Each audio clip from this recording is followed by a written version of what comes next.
very, very much for coming. I'm Jon Snow from Channel 4 News. David Miliband, former Foreign Secretary, Shashank Joshi, who's written this excellent little treatise, which he'll be speaking to in a moment. For myself, I'm somebody who had the good fortune to drive overland to Iran when I was a student.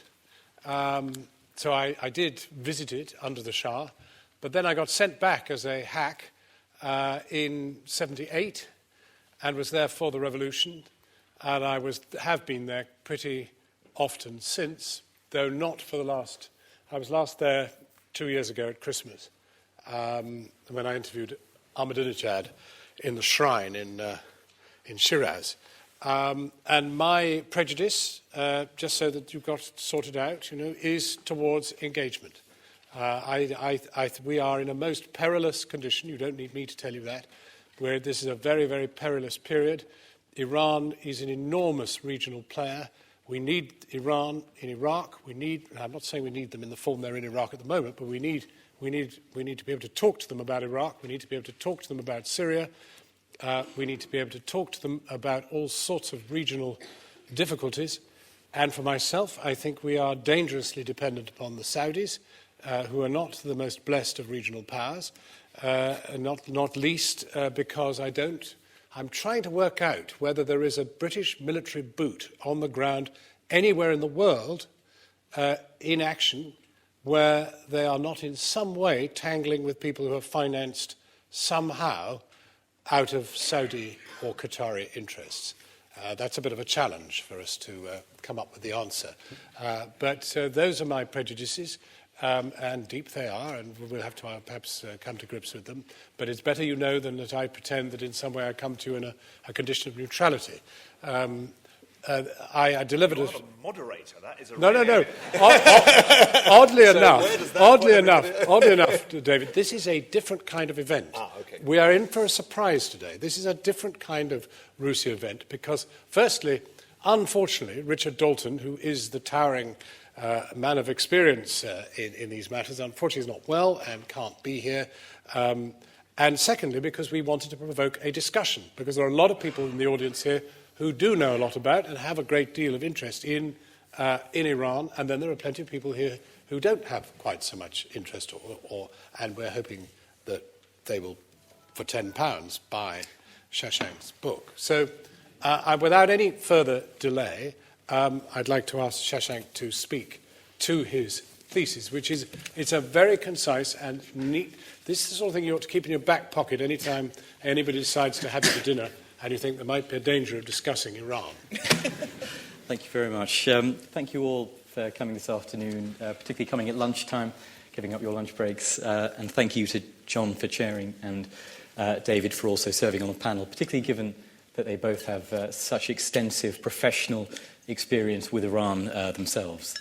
I thought it was worth beginning by explaining where the title comes from, The Permanent Crisis.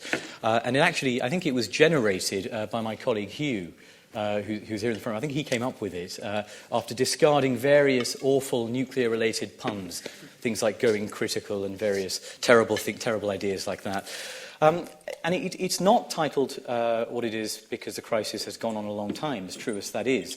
But I think it is worth pausing and just noting the fact that it is extremely unusual for any dispute in international politics that isn't to do with territory to drag on for over a decade. And this one has. Its beginnings are in 2002 with the revelation of those 2 Iranian nuclear sites at Natanz in Iraq. It was intensified about 4 years ago with the discovery of the underground site at Fordow, a site over which you may have heard the rumours this week that there was a major explosion, rumours that seem to be completely nonsense. But rather, the sort of concept of permanence here isn't looking back but looking forwards. And it's looking at the prospect that we find ourselves talking about this subject, talking about a nuclear Iran in 5 or 6 or 10 years' time, where a conflict that we thought was something acute, something that was short-term, has transformed into something much more chronic. And measures that we initially developed and implemented as short-term measures to force Iran back to the negotiating table, measures to extract concessions from Iran at the table come to be seen as long-term instruments of containment, as ways of managing the problem over a much longer period using means, principally sanctions, which were designed for very short-term use. And as I was writing parts of this, I think I did think back to 1991 and think, well, back in 91, very, very few observers anticipated that the sort of apparatus of containment, the apparatus of sanctions, of isolation, of no-fly zones, of the oil embargo against Iraq would be in place for 12 years, would need to be in place for 12 years and would in fact only be dismantled with a major protracted war against Iraq 12 years later on. In a way, the title is supposed to evoke that particular warning, that something that is supposed to be a short, sharp confrontation and resolved using short-term means festers and becomes accepted as a permanent feature of the landscape. And I think I explained that the consequences of that are not only humanitarian, although they are humanitarian as well, very serious ones, but also diplomatic. And our ability to actually fashion some sort of settlement gets harder and harder the longer this gets dragged out. Second, I'll just very briefly say what the report actually says, how it's structured. It looks really at three sets of questions. First of all, how did we get here? And what can we learn about Iran from that, looking at that process? How does Iran respond to pressure? How has Iran negotiated? How successful has our diplomacy been over the past 15 years? Second of all, where do we stand? Where are we now? So how far away is Iran from a nuclear weapon? What is the current status of our diplomacy? What's the current status of their program and where it stands? How should we assess the evidence put forward by the IAEA against Iran? What criteria should we use? How should we critically evaluate that? And of course, we had some news trickling out this week from briefings given to reporters in Israel that the Israeli intelligence community has pushed its assessment for the date at which Iran could obtain a nuclear bomb to 2015 or 2016, very clearly pushing back at the Prime Minister's office, pushing back at Netanyahu, pushing their own assessment and the fact that it's been revised. And the book touches on how we should make those assessments ourselves and evaluate them. And finally, it looks at where this might go, and in particular, the prospect of diplomacy failing, as it did in the case of North Korea, and all other measures failing, and the prospect of a nuclear-armed Iran, and what the implications of that would be for regional stability, for Iran's behavior with respect to its neighbors, and in particular what I've called second-order proliferation, the effects on other states, mainly Saudi Arabia, Turkey and Egypt, but also a number of other affected states. And on that subject, again, I strike a sort of modestly optimistic note, and I think what I've attempted to do is push back at what I see as some of the more alarmist claims and explain why I've come to that conclusion, why I think it was a very interesting debate last year, for example, in the Commons on Iran, and one of David's predecessors, Jack Straw, actually made one of the points I do, which is we should be very, very sceptical, very careful in how we interpret Saudi Arabia's various statements promising to go nuclear and following Iran, and actually why proliferation and the risk of proliferation needs to be considered slightly more soberly than it's been done so far. It's not a comprehensive history. There are other books and reports that do that. It doesn't mine seriously into the Persian language sources, of which there are still limited but a small number of those, but rather sort of picks out some interesting episodes and asks us how they inform our judgment about dealing with Iran today. Finally, if time permits, I'll just say a sort of very quick word on negotiations today. We've obviously had 3 failed rounds of negotiations with Iran last year in Istanbul, Baghdad, and finally Moscow, culminating in a process that essentially was completely died by last summer. It does now look as though we will be resuming something of a process possibly next month. The delay seems to be largely down, in this case, to Iranian intransigence in restarting those talks. And I just sort of want to state that I'm of the opinion that actually the P5+1, that group of states negotiating with Iran, consisting of us, the French, the Germans, Russians, Chinese, and the Americans, probably do need to put a more attractive offer on the table for the next round of talks. And that package will have to include some form of limited but nonetheless meaningful sanctions relief.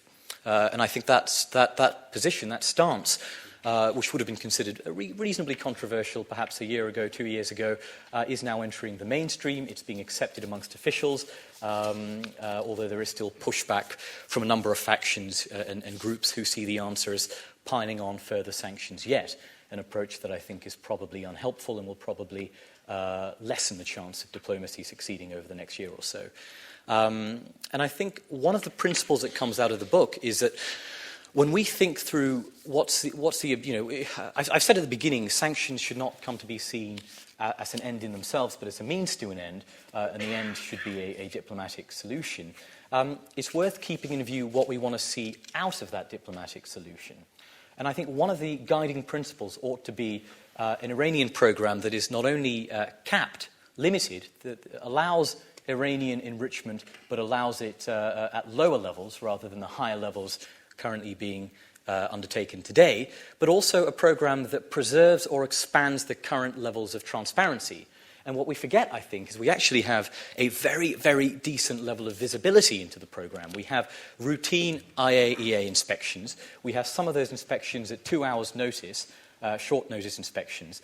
We have an enormous amount of information about where Iran's nuclear materials are, how much there are, where they are, and that's all thanks to the ongoing inspections regime. And we should bear in mind, we are not guaranteed to keep that level of visibility.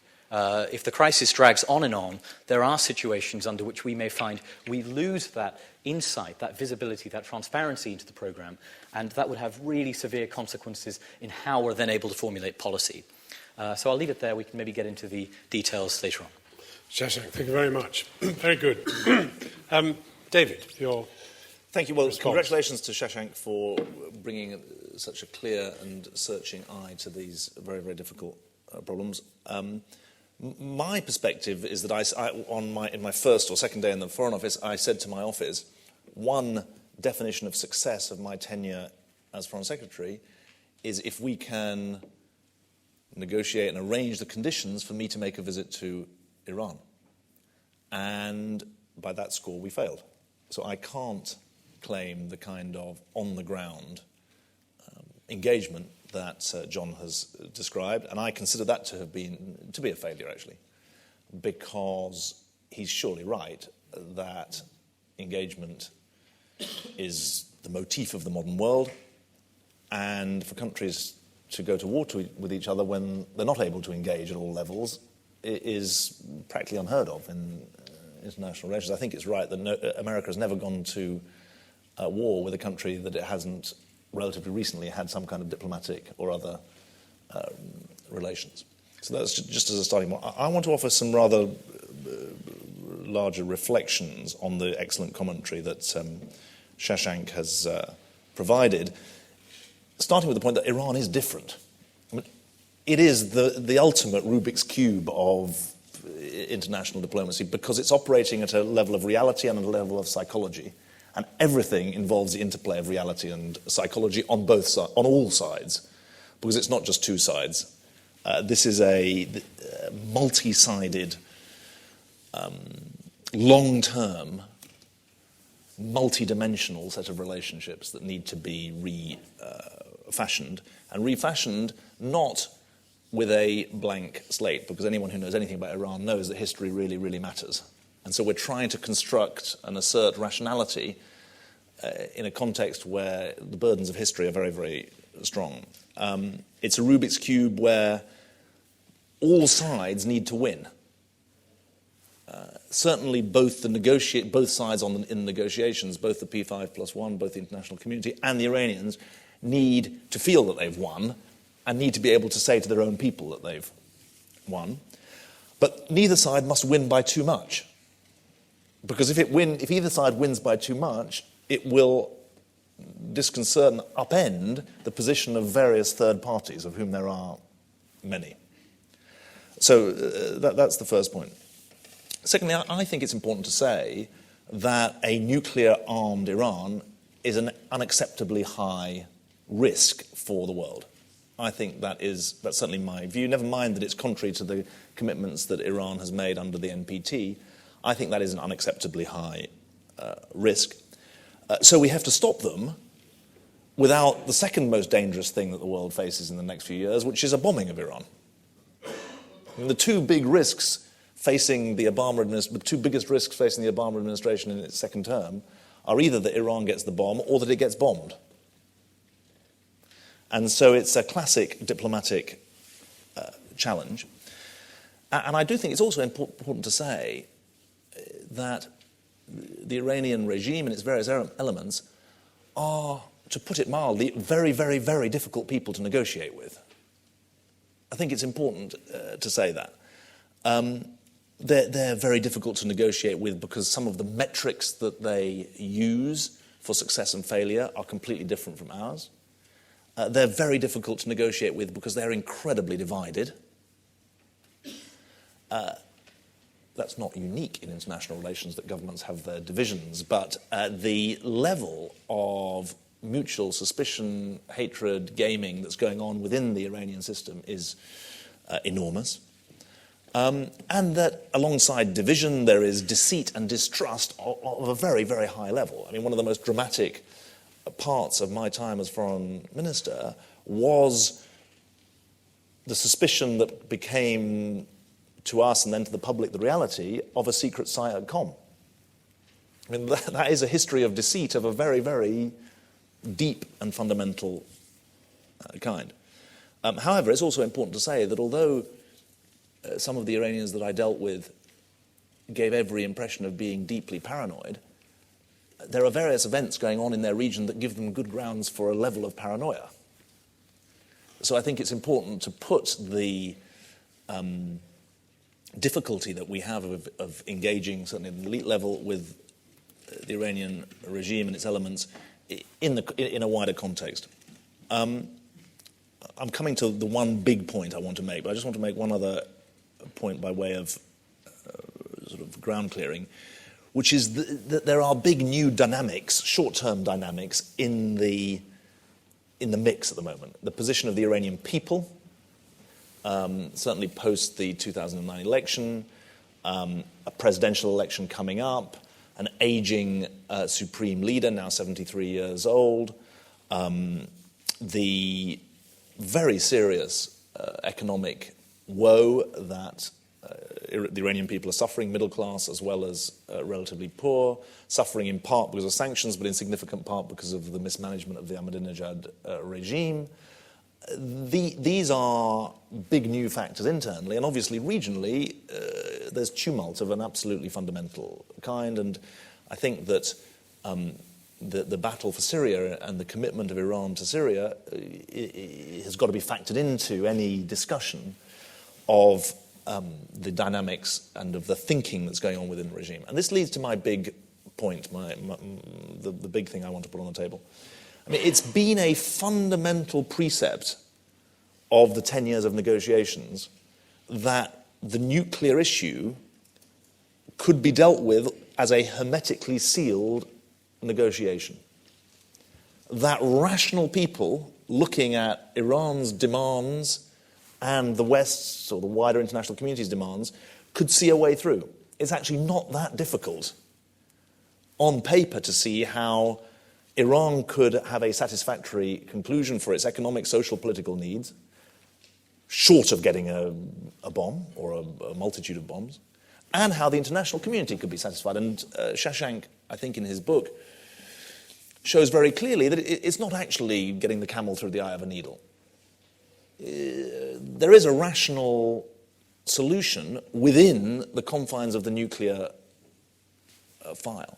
But one of the conclusions that I've come to is that there's a category error in trying to think of resolving the nuclear file absent or separate from the wider question of Iran's place in the wider Middle East.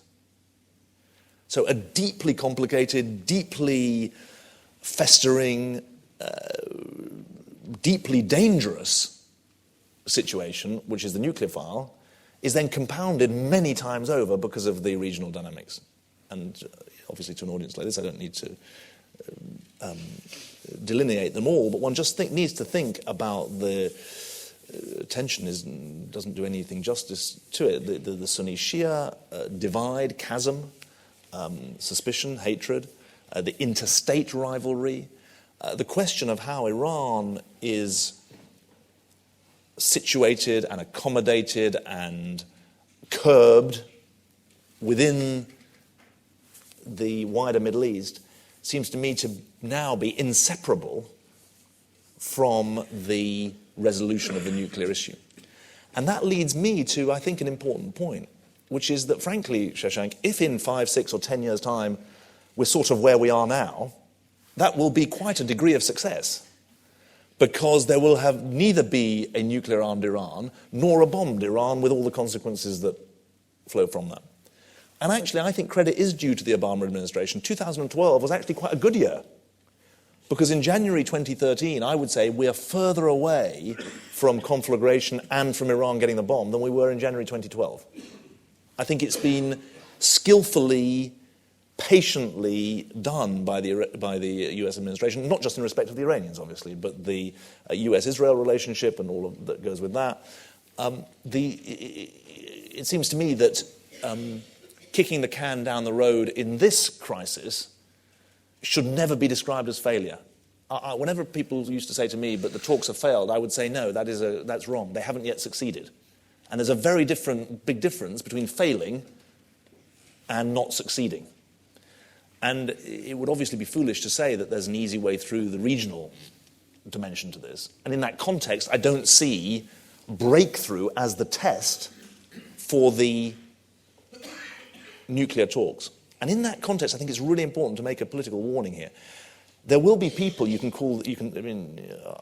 they're generally said to be on the right. I think that's a reasonable way of putting it. They're on the right all over the world. And they want to say, and they will say in the course of 2013, well, look, these talks, you've not sorted it out, so therefore we've got to go to war.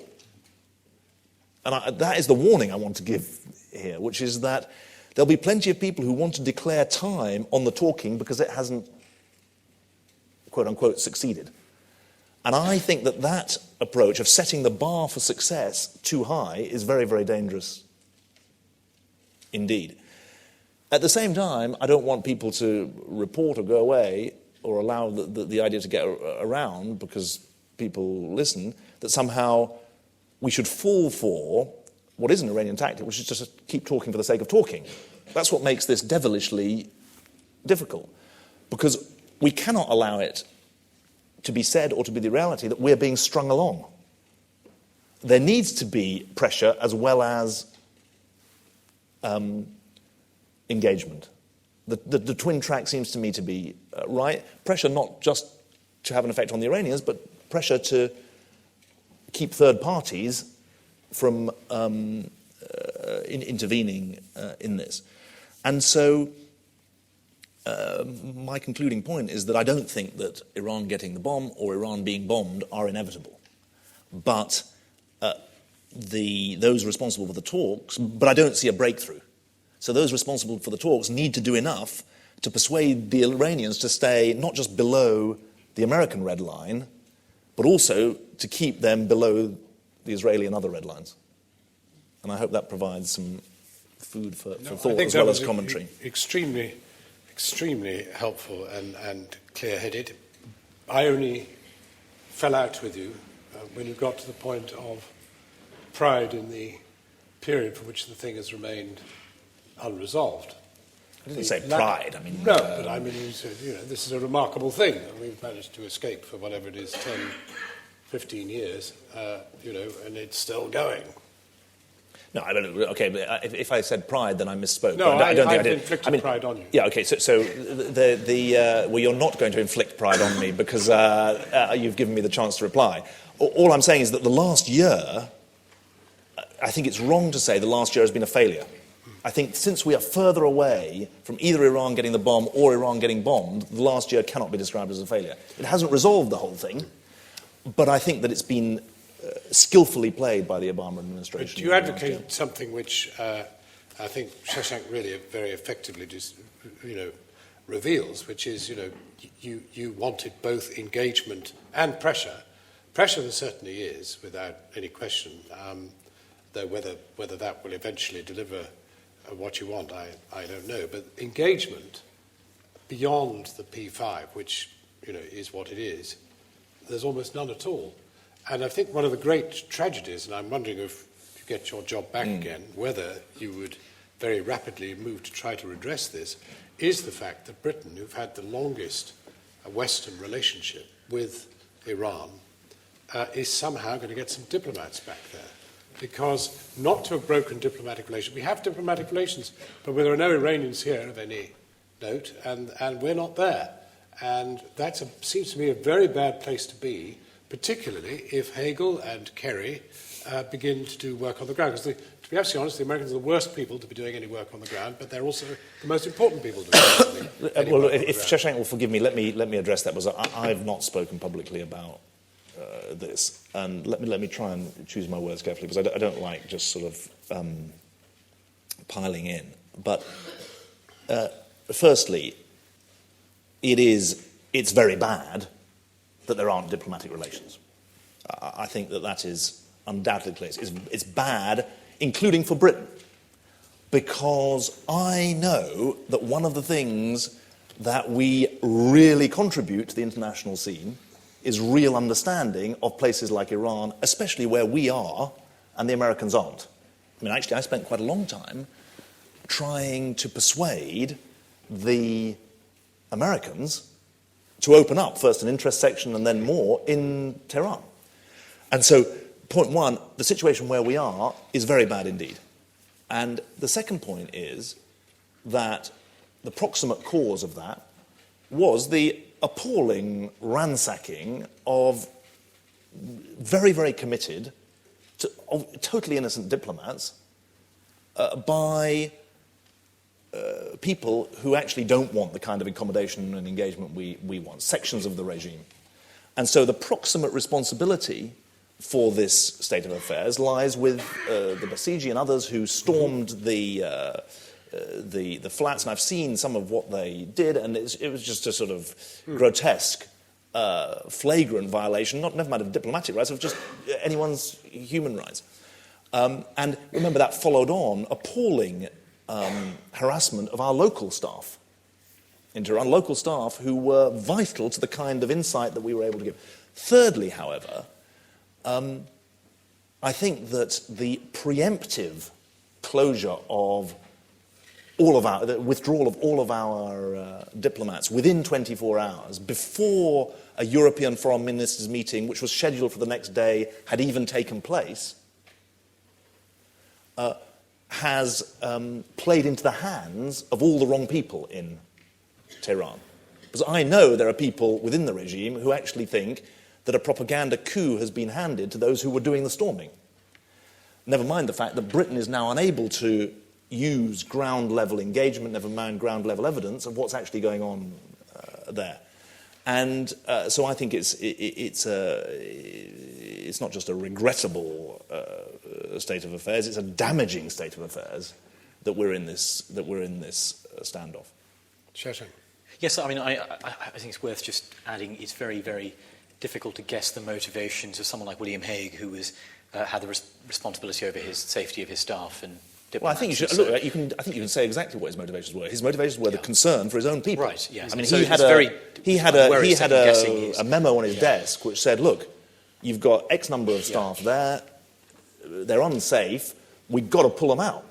And so I think that this is a question about judgment of consequences, not about motivation. I'm sure his motivation was to protect his diplomats. But on the broader question of engagement, I think one of the most promising notes we saw over the past year or so was the hints, which I did manage to squeeze into the paper just in time, actually, that the Americans were looking for direct talks with Iran, and that this was a sort of trial balloon floated by the administration that was, we had a sort of non-denial denial, but it was clear something was going on. It's not at all clear where that process was shut down. But But I think one of the really interesting questions is, and it's one that I haven't really delved into that much, is we talk about the P5+1, the 6 powers.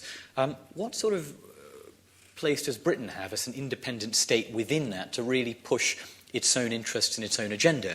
And I think one aspect of this for the European powers is to really offer strong, persistent encouragement to the United States that it persevere with that process, that it does take a risk that it's now surely more amenable to taking now that the elections are done and dusted, and therefore less risk of the news leaking out and hitting them back in the face. And you have a national security team now emerging with Chuck Hagel at the Pentagon, with John Kerry at State Department, who are uniquely suited to beginning such a process. And I think one of our priorities here should be encouraging that extremely strongly, that gets off the ground, and really offering every form of support we can for the Americans to initiate that. Can I just come on that? Yeah. Sorry to come in, but they'd expect us to say that. I mean, Americans expect Europeans to be in favour of talking to bad regimes. Well, that hasn't always been the case, let me just finish the point. I think one thing that would be more surprising for Europeans to do, but would be really strengthening of the position of Hagel and Kerry that you completely correctly identify, would be for Britain and other European countries to reach out to Gulf countries who are very worried about a talks process that somehow sells them down the river, and to say, look, we are absolutely clear that the talks process, the negotiations, is not about selling the wider Middle East down the river. It's actually about constructing some kind of stable vivendi. And so I think that we haven't yet. I mean, you do cover this in your book very well. We've got to think about the wider scene. Well, I mean, having said that, you also mentioned in your words the having some clue about what the Iranians' concerns really are, and I'm not sure that when we talk about engagement that we fully explore the things which would bring comfort beyond sanctions. I mean, one of the biggest concerns, unquestionably, is one of our biggest concerns. We have mutuality of concern over the matter of Pakistan. I asked the top diplomat in the Foreign Affairs Ministry 2 years ago, who are you most worried about, the Israelis or the Americans? And he said, Pakistan. If the hotheads get hold of the nuclear weapons, we will be the first target. Don't think it's going to be Washington or Tel Aviv or anywhere else. It will be Tehran, sheer Tehran. I mean, and I don't think, dare to counter that. I think that's probably true. They have good reason to be very concerned about nuclear Pakistan going mad, and they would be definitely somewhere in the frame. We're very worried about nuclear Pakistan going mad, so we might as well start talking to them about some of their own security issues, which, if they do want to build a bomb, and that still is an if, although, you know, there are all the signs that it's drifting in that direction, if they do want to build a bomb,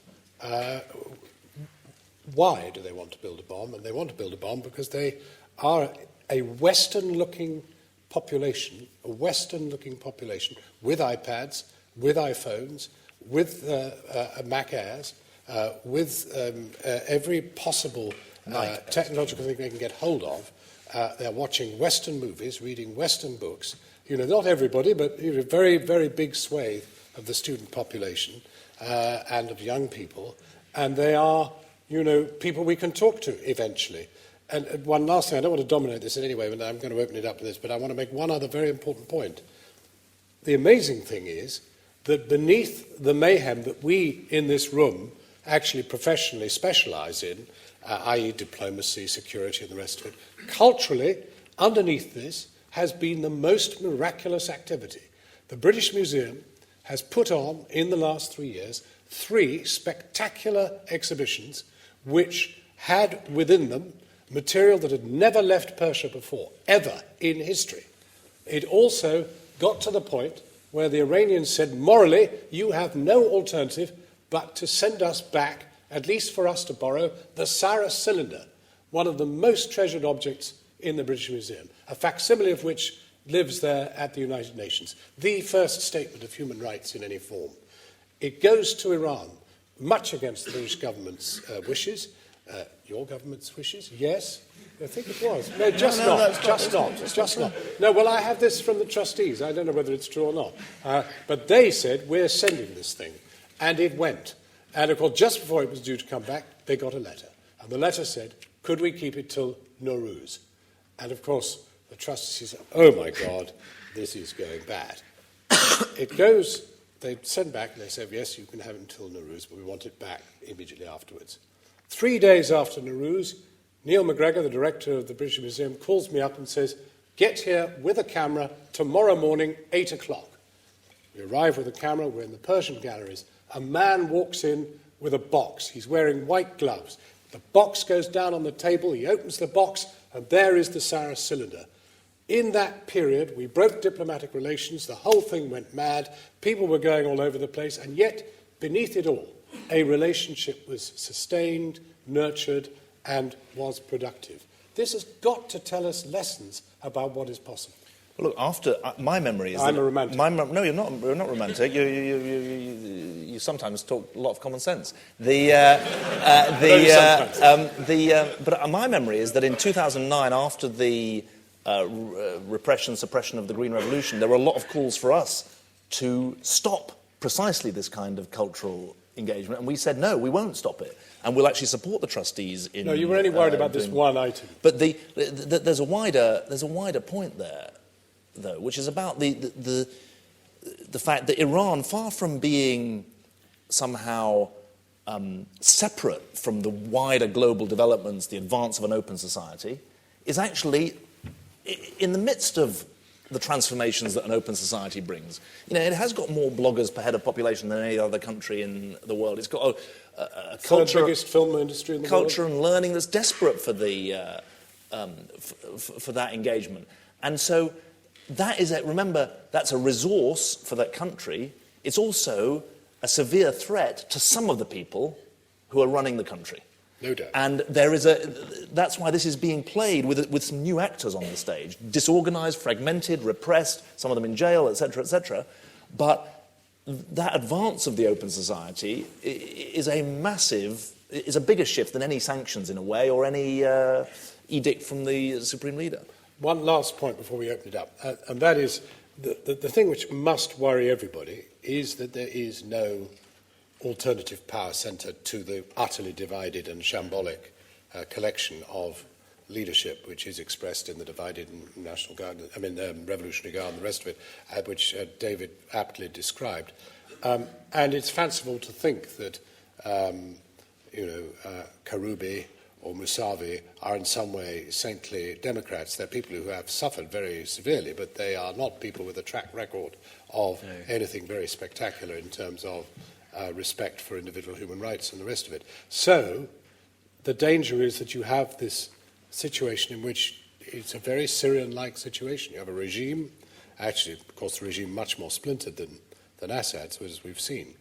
But therefore, it's fanciful to think that in some way, if you got rid of a bit of it, there would be some option for bringing forward somebody frightfully exciting who would change the whole geometry. Well, what's interesting about Mir Hossein Mousavi, the Green Revolution leader who's been under house arrest for a number of years and has, is deteriorated in his sort of medical state as well, is, I think we forget a lot of the time, he made some of the crucial decisions on the nuclear program when he was leader. And there is a sort of a bit of a myth that's developed around the Green Revolution, as courageous as many of their activists were, that their nuclear policies would somehow be radically different. And I think that's a serious mistake. Of course, for the purposes of the forthcoming elections, it's worth stating, as I think, as any Iran specialist will tell you, the Green movement's dead as a political force.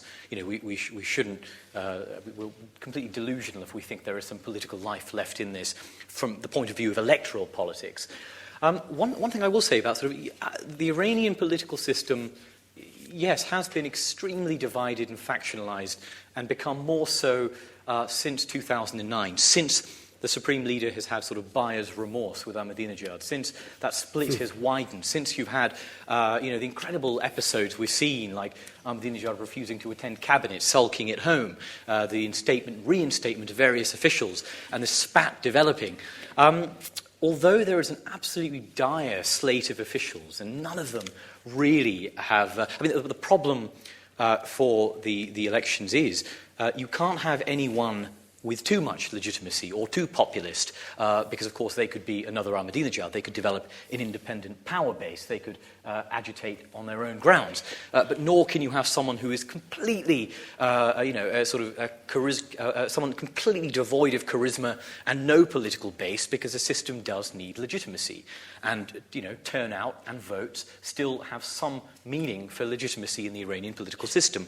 So, although the slate of candidates is pretty poor, when some of your front-runners only received 5% of the vote in the last election, I think people like Larijani and others, the likelihood is we will probably see a more consolidated Iranian system after the elections. That is, the priority for the election, what the system throws up, seems to be anyone but Ahmadinejad, anyone who is more amenable to some degree of conformity with what the Supreme Leader's office desires and wants.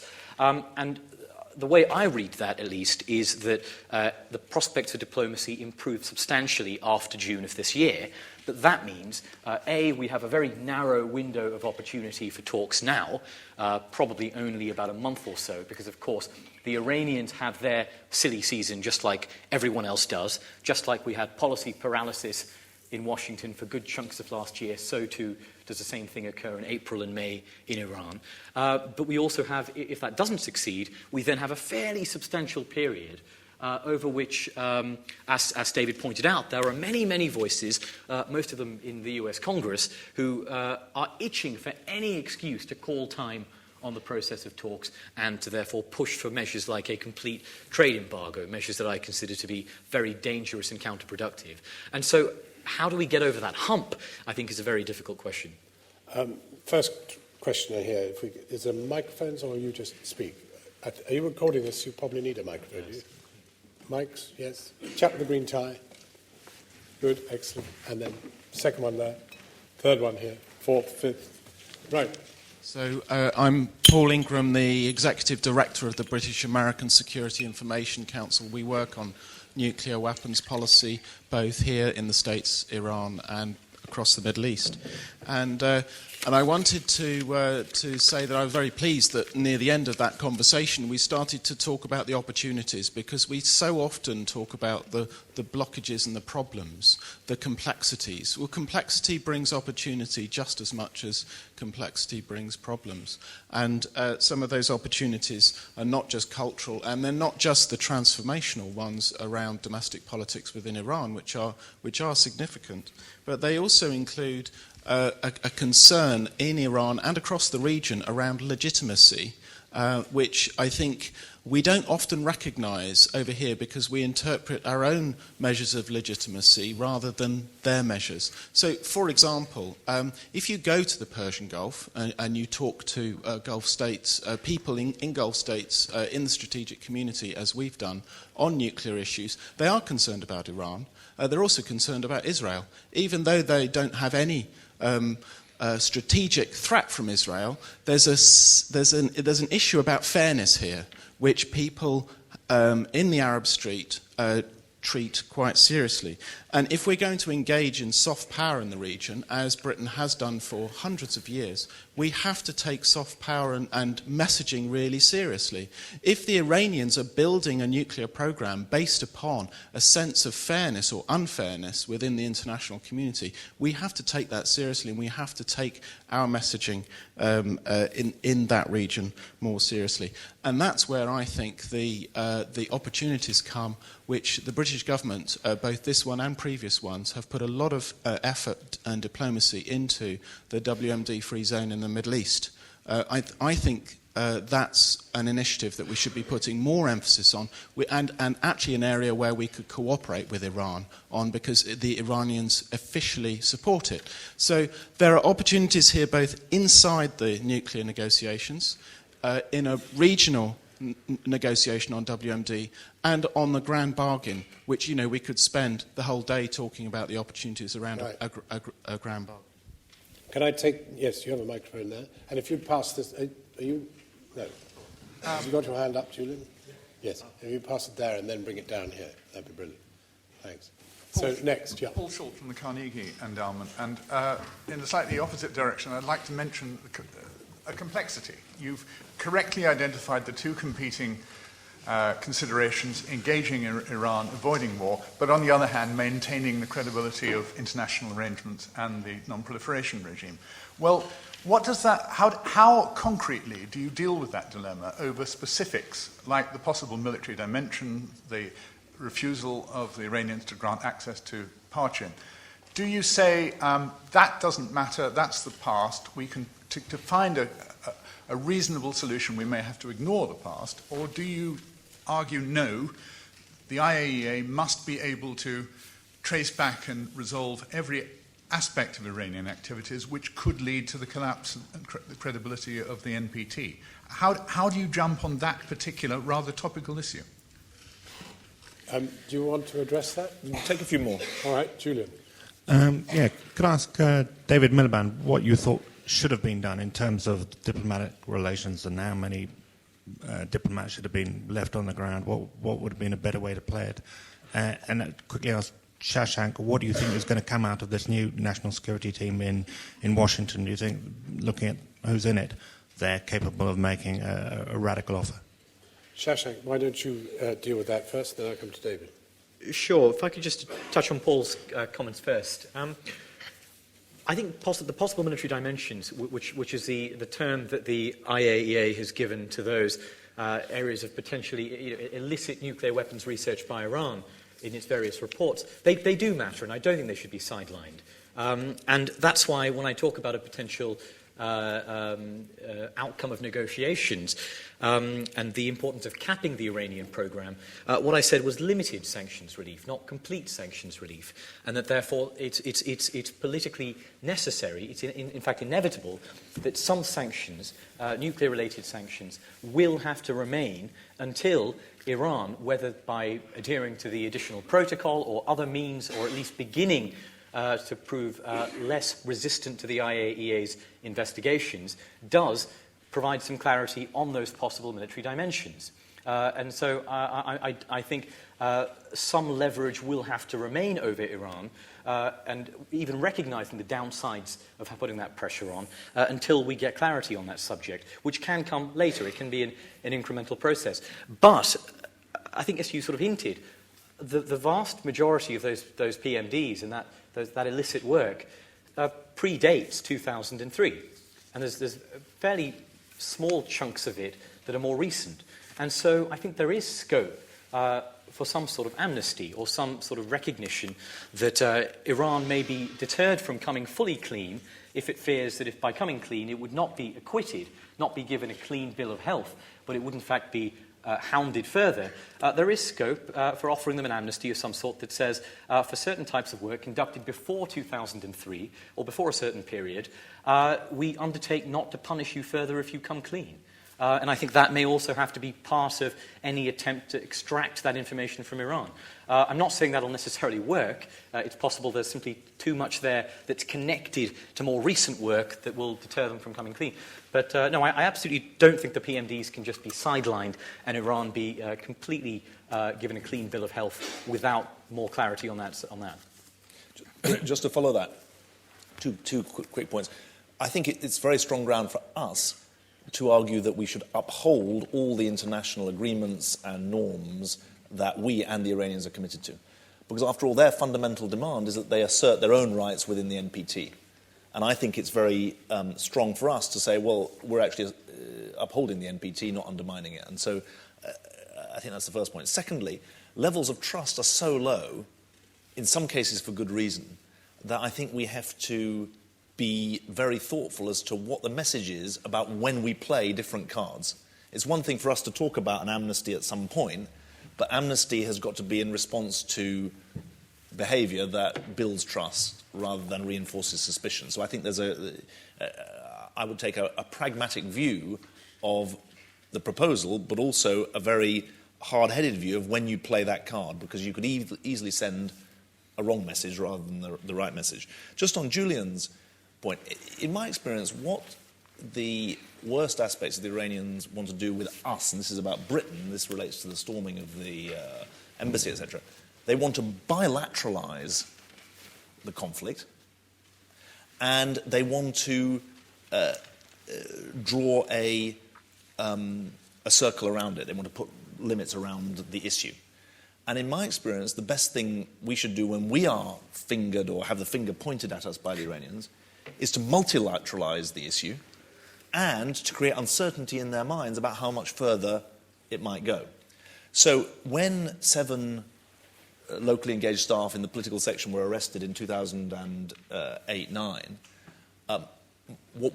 my instinct was to multilateralize it and make it an issue for the whole of the diplomatic community, which has local staff there, and also to create a high degree of uncertainty in the Iranian mind about what the consequences of their actions would be. Now, it was a very ugly process with court cases and real trauma for the people involved, but in the end it was resolved. And my instinct about the appalling ransacking of the apartments and of the embassy is that it was an attack on the whole diplomatic community, not just on the British. So you need to engage the whole of all the European missions there. And as I say, the European foreign ministers were meeting the next day.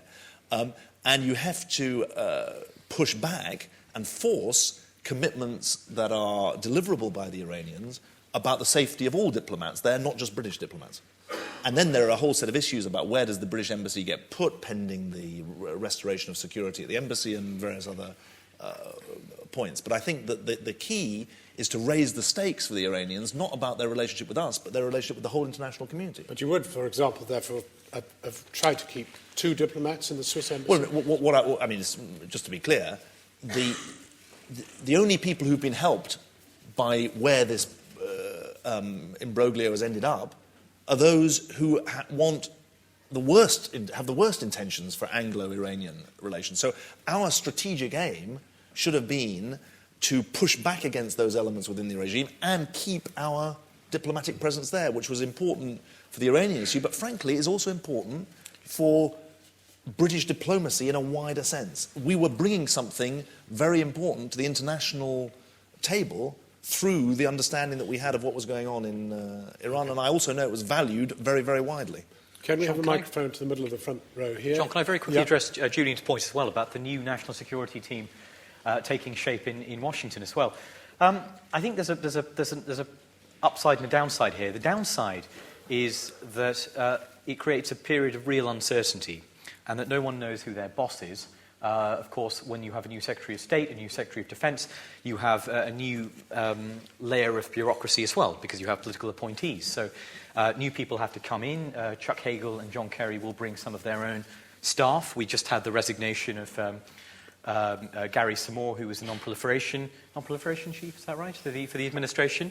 And that position hasn't yet been filled. So this flux does, delay the process even further still to see what's going on. People low down the food chain then have to wait to see what's happening further up.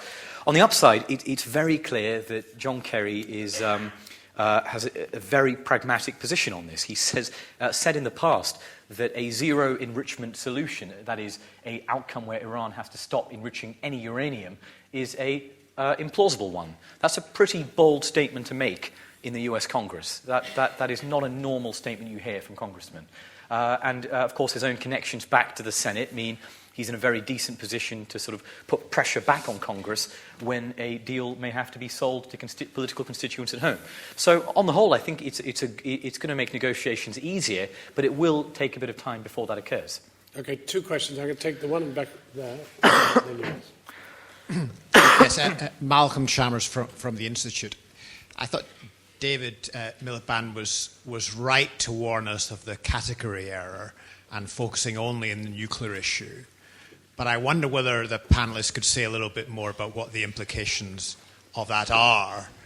Because I wonder whether there is a risk that precisely because of the West's focus on the nuclear issue, it has meant it is beginning to be seen to be taking sides in wider regional disputes, perhaps particularly Sunni-Shia disputes, in ways which are not helpful to the wider resolution with Iran, which we all want at the broader regional level. And I'm thinking in particular of events in Syria. Do we have the right approach in not including Iran in the conversation about the future of Syria, as indeed regional states, some of our regional partners do, but we do not at present. Is there more we could do to bring Iran into that? Other regional issues, the solution of which, or the different management of which, would help reassure Iran that its interests, or indeed the interests of the broader Shia community in the region, could be met. So that's my first question. Just very briefly, I'd be interested in coming back to Shashank's first point in relation to the long-term impact of sanctions. That in the short term, sanctions are an important instrument in the negotiations. But is there a risk that sanctions could go too far? Is there an optimal level of sanctions, not too tough? Because if sanctions continue to deepen, is there a risk that you undermine precisely the forces for open society that are the long-term hope of the country? I'd like to take your question as well, please. Thanks very much. My name's Andrea Berger. I'm a research fellow here at the Institute.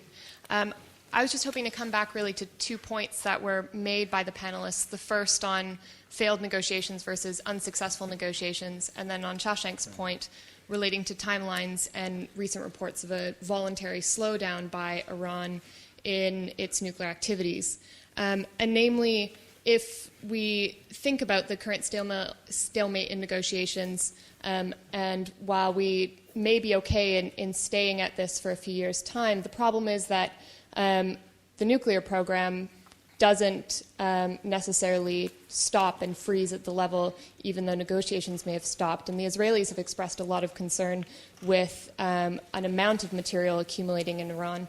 So I was hoping perhaps to have the comment of the panel on whether really in 3 or 4 years' time, even if Iran is not bombed or doesn't have a bomb and we're still at stalemate in negotiations, are we really only going to be happy if Iran has a voluntary slowdown in its own activities? Do you want to? I mean, I think that we are, it should be an absolutely key objective of policy to force the Iranians to realise how seriously close to the cliff edge they are. And there does need to be shipments out and changing of the fuel for medical use. There needs to be real attention by the Iranians. They don't go too far, and they're going to need to take steps. I don't know about voluntary, but they're going to take steps that avoid the cataclysm. I mean, there are big responsibilities on them as well. I mean, I think that Shashank's earlier point that the passing of Ahmadinejad, one of the things it will take off the table, one hopes, assuming it's a sort of pragmatic conservative who takes over, is that some of the hyperbolic rhetoric that so inflames this perceptions of Iran, but also its position, will be attenuated. I think that is important, but it needs to be more than that. There need to be real decisions that they take. And I think it is very significant what Leon Panetta has said. I mean, for the US Defense Secretary to be saying so insistently, our view is that Iran has not taken the decision to become a nuclear weapons state. That's a very significant signal to the Iranians that we're watching them very closely, and we expect them to understand the implications of staying on the right side of the line. Just very quickly, I think on Malcolm's point, sanctions, we all know, they're a blunt instrument. Let's be honest about it. I mean, if you think about the countries on whom there are sanctions, they're a very blunt instrument. They serve a number of purposes, but at an absolute minimum, they need to be supplemented by a wide range of other measures that help resolve problems. On your first very, very important point, I mean, we are seen as taking sides, and we do take sides, not in a Sunni Shia way, but certainly the Iranians perceive, and we are of the view, the West is of the view, that Iranian destabilization of the region in various ways is deeply dangerous. Now, I think one of the things 10 years on from Iraq is that Iraq is obviously, you've got a majority Shia government. It's going to be as important in the next 10 years as it was 10 years ago. And the fate of Iraq, and whether one understands Iraqi Shia to be nationalists or Shia first, is a very, very, Iraqi nationalists or Shia first is a very, very delicate question. I would say also that a lot of people in the Middle East think that our policy is actually just confused. I mean, we shouldn't underestimate the extent to which the West, broadly defined, and also in its individual parts, is seen as desperately ad hoc, short-term, and confused about how it engages. Thanks. I'll just address, Malcolm, your comment first on regional issues. I mean, one of the most interesting episodes I found, and I wrote about it in the paper, is that period in 2001-2002 when Iran worked very closely with Western forces on some common areas of interest in Afghanistan, to the point where, if you believe the testimony of the former US ambassador to Afghanistan, I think, or certainly the envoy to the Bonn conference, the Iranians expressed an interest in working under US command in Western Afghanistan, and there was certainly counterterrorism cooperation, counter-narcotics. Hasn't always gone terribly well. I'd have also seen reports saying guns supplied by Britain for counter-narcotics wound their way to places like, Gaza or something. So the Iranians haven't always dealt with that very well. But I think, Afghanistan is a really interesting theatre for potential cooperation as the drawdown begins next year. We don't have identical interests, but I think we have shared interests in limiting the influence of the Taliban, in working to stabilise the west of the country, where the Iranians obviously have very substantial influence. I think the problem, again, comes back to the issue of how you engage in a dialogue on regional security without having the Gulf states consider that to be an absolutely unacceptable encroachment of Iranian influence on their interests. And I actually think that we should be a little less timid in reassuring them, as David said, and making that part of our role, that actually this is not selling them down the river, but actually we won't abstain from talking to Iran purely on the basis that they don't like it. That should not stop us from doing so. And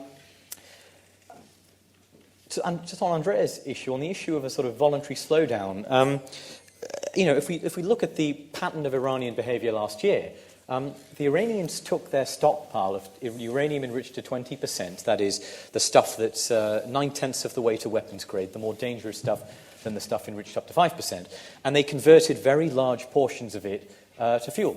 That process is reversible, but it can only be reversed with considerable effort and time.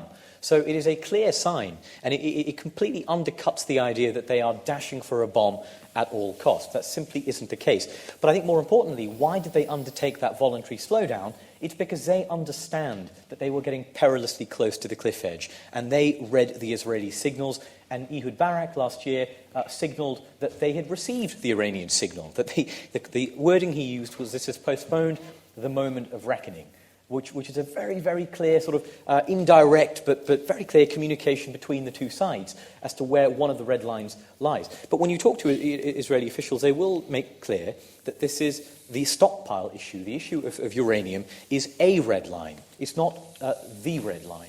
And that's where we get into the really interesting question of, I completely agree, if this is going on in 5 years' time, a permanent crisis is better than a bombed Iran or a nuclear-armed Iran. There's no doubt about that. I think that, although I think a bombed Iran does lead in its own course to a nuclear-armed Iran as well, as I explained.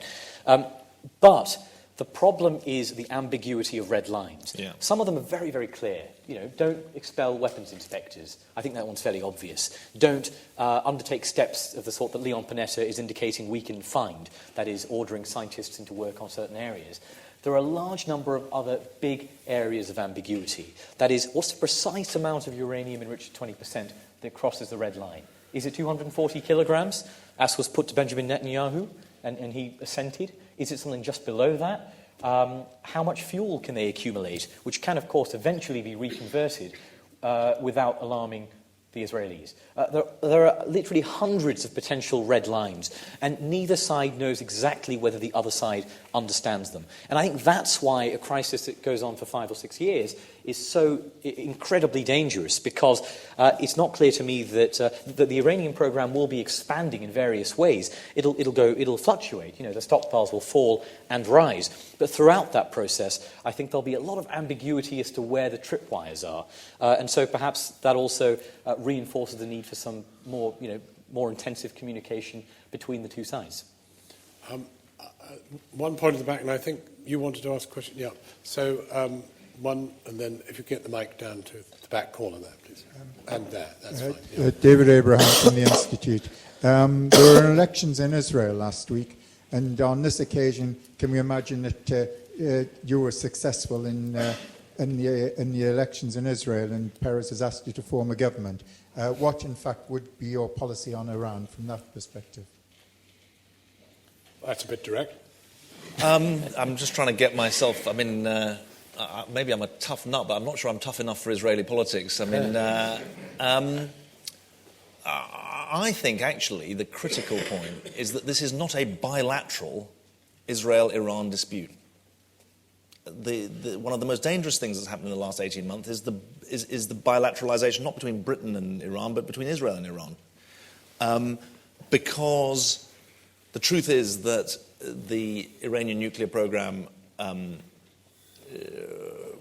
is not about, fundamentally, a competition between Israel and Iran. It's a mistake to see it as such.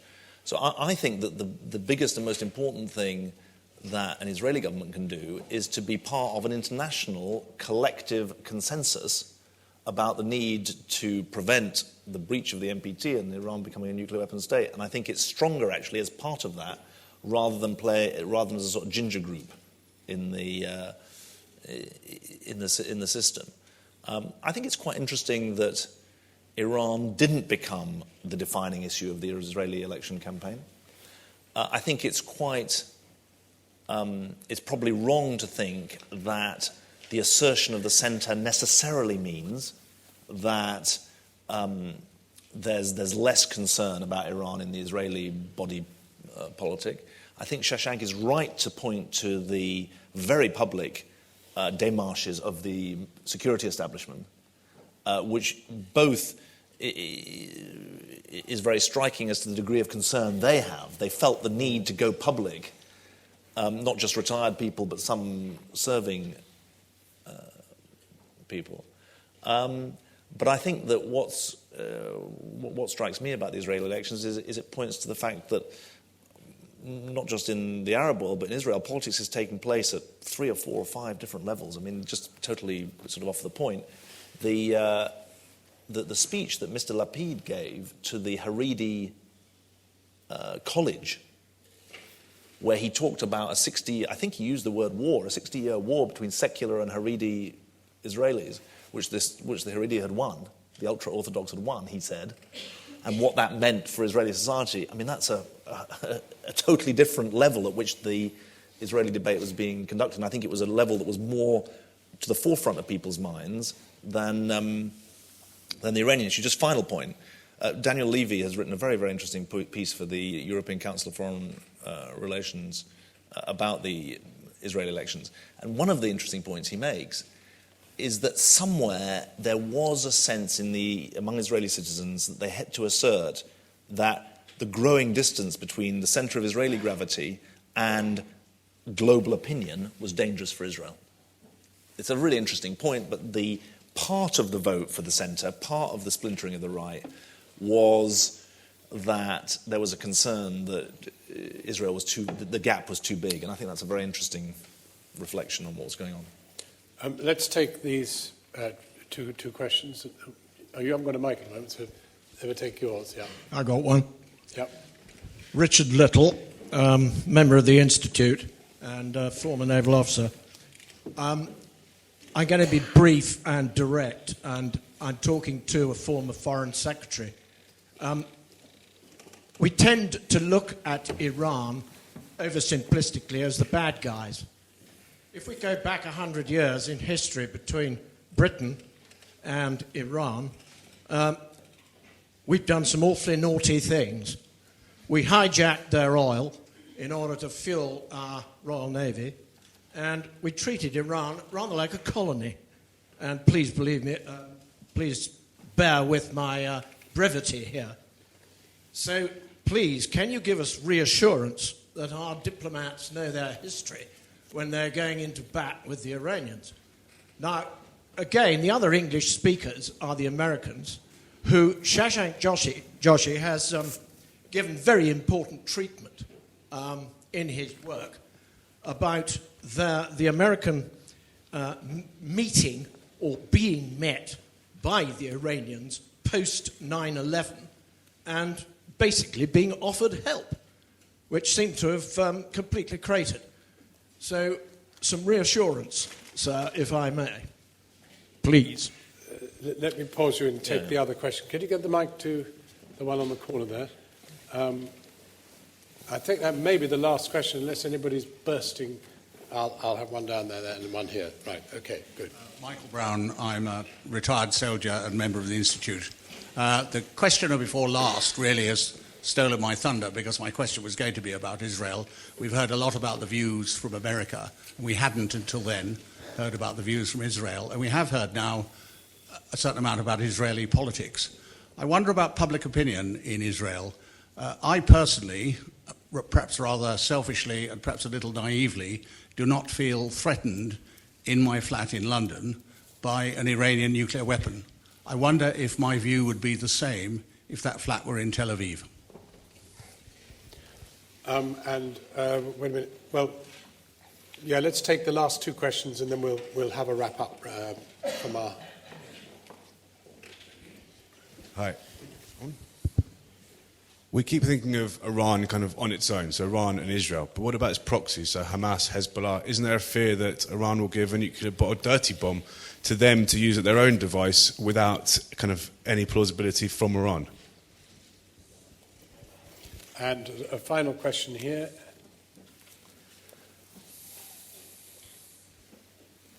We've been talking a lot so far about the international dimensions of Iran's nuclear program. Can you just speak briefly about the internal role it plays for the Iranian regime's grip on power and how you see that evolving over the next few years? Do you want to pick up that and any other response, and then I'll call David to sum up? Sure. Just on the subject of the Israeli elections, I think with or without the elections, what we've seen is a certain degree of restraint from the Israelis over the past year.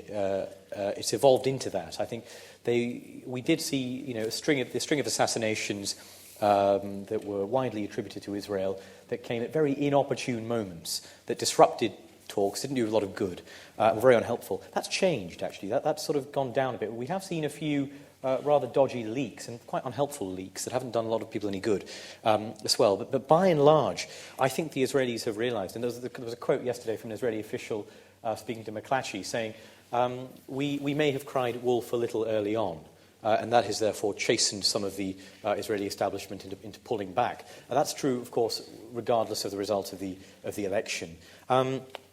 In terms of the possibility of transfer of weaponry, I mean, I don't consider this a serious risk or a serious danger. And the reason is Iran's behavior of dealing with its proxies or allies or affiliated forces elsewhere doesn't suggest a willingness to take enormous risks on their behalf. Of course, they have supplied some sophisticated weapons to these groups, the Fajr 5 rockets we saw supplied to Hamas, other weaponry to Lebanon. But the risk they have taken when those groups are under attack or under siege, the willingness to put Iranian officials or Iran itself in the line of fire has been very limited indeed. And of course, Israel has said, and it's widely accepted, as it is for most nuclear states, that with the state of nuclear forensics where they are now, any attack using Iranian-supplied weapons would be treated as though it was an attack originating from Iran.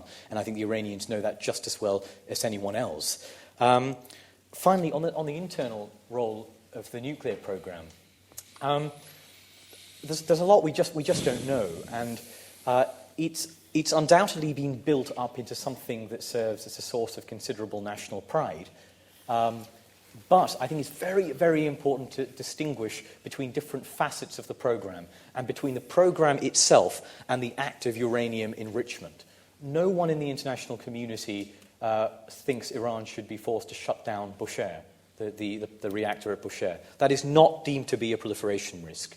There are big chunks of the program that give the Iranian people pride, that are a part of that sort of symbolism and have been for a long time, and yet are not seen as proliferation risks. So it's not necessarily the case that any diplomatic settlement would need to completely impinge on that domestic function of the program. And it is important that we have a face-saving approach, one that allows Iran to sell a deal, but it shouldn't be that hard to do so whilst allowing the nuclear program to continue playing some sort of domestic function. In addition to that, there is also the question of whether the program itself comes to be seen as a threat to the regime rather than as a way of bolstering the regime. I think we were not at that point, but that's also worth tagging on. Very interesting questions. The gentleman asked about history. As I tried to say in my introductory remarks, I think that one shouldn't venture into this terrain unless one has some sense of the history. The most revealing and important conversation I had with an extremely senior person in the regime involved, the most significant part of it happened in the first part of the meeting, and it involved me saying, I know that we've made some big mistakes, and him then saying, and I know that we've made some big mistakes. And of course, Madeleine Albright said that at the end of her term, I guess in 2000. 2000, yeah. She apologised. She apologised for the 53. Yeah. So that you're right to warn about that. I mean, yeah, they attribute to us great powers that are very good for our ego, but not very accurate. So the short answer is yes. I think your point that I tried to refer briefly to the destabilizing work that Iran does around the region, not just Hamas and Hezbollah. The destabilization is of the Arab states as well, the Gulf states too. But I don't think that the sort of dirty bomb scenario is really the right one. This is a rational group of people, I would say, and that is, you're way beyond the point of rationality there. I think that in respect of the gentleman at the back, of course you'd be more concerned if you're living in Tel Aviv than if you're living in London. And the argument within Israeli society and within the world is what's going to make those people feel safer. They undoubtedly feel safer now than they did 10 years ago. And that can produce one response, which you see in the sort of depoliticization or the removal of the Palestinian issue from the center stage in labor politics in Israel, and the Lapid phenomenon was deliberately about social and economic issues.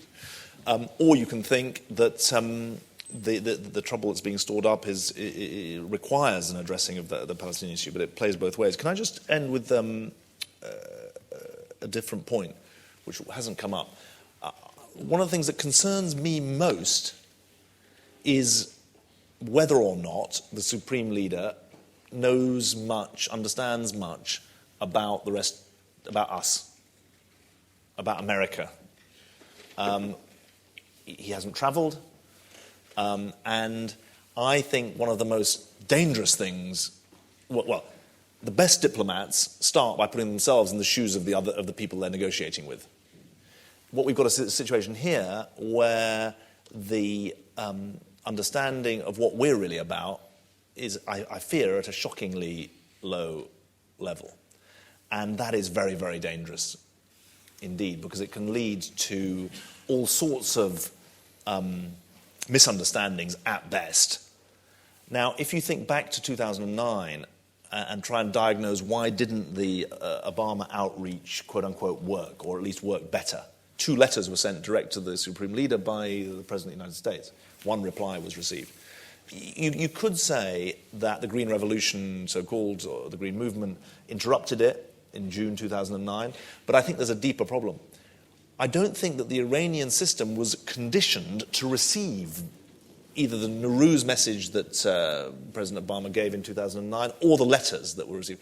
They didn't understand what it meant. They didn't. The Kremlinology, so-called, that they were doing, meant that they tied themselves up in knots, trying to understand whether what he was really about. Was this just the great trick that was going to finally fatally undermine them? And I think that is it's a consequence of the lack of American engagement in Iran, but it's a really serious problem for the future. And I think that that's something that the administration need to address very, very carefully. That I think Shashank's right to think about the bilateral outreach that's clearly being talked about, but the conditioning of the Iranian system to receive that outreach and be able to digest it and do something with it, I think is incredibly important.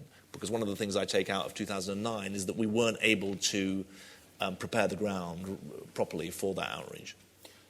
If the Iranian system gets word of our meeting here, I hope that it will know that a very calm, reasoned and interesting session took place in which people really worked very hard to try and find ways toward engagement. This was not, interestingly, a session in which large numbers of people stood up and said, no, a plague upon their houses, let them rot. This was a very interesting, anthropologically interesting desire to try and find a way forward which respected a 6,000-year-old civilization and our own interests too. So for that, I would really like, on your behalf, and incidentally, I noticed I didn't mention where the emergency exits are, but I don't need them. I would, on your behalf, very warmly like to thank Shashank for really a remarkable achievement in condensing in this excellent book the wherewithal which equipped us in large measure for much of our discussion. Yeah. And to David Miliband, who is always a joy to listen to in a reasoned environment, and this was no exception. Thank you very much.